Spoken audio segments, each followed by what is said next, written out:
யோவான் 8ஆம் அதிகாரம். இயேசு ஒலிவ மலைக்கு போனார்.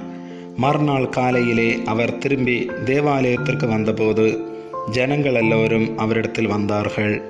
அவர் உட்கார்ந்து அவர்களுக்கு உபதேசம் பண்ணினார். அப்பொழுது விபச்சாரத்திலே கண்டுபிடிக்கப்பட்ட ஒரு ஸ்திரீயை வேதபாரகரும் பரிசேயரும் அவரிடத்தில் கொண்டு வந்து அவளை நடுவே நிறுத்தி, போதகரே, இந்த ஸ்திரீ விபச்சாரத்தில் கையும் மெய்யுமாய் பிடிக்கப்பட்டாள்.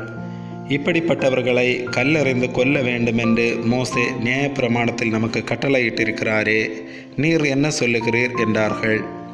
அவர் மேல் குற்றம் சுமத்துவதற்கான காரணம் உண்டாகும் பொருட்டு அவரை சோதிக்கும்படி இப்படி சொன்னார்கள். இயேசுவோ குனிந்து விரலினால் தரையிலே எழுதினார்.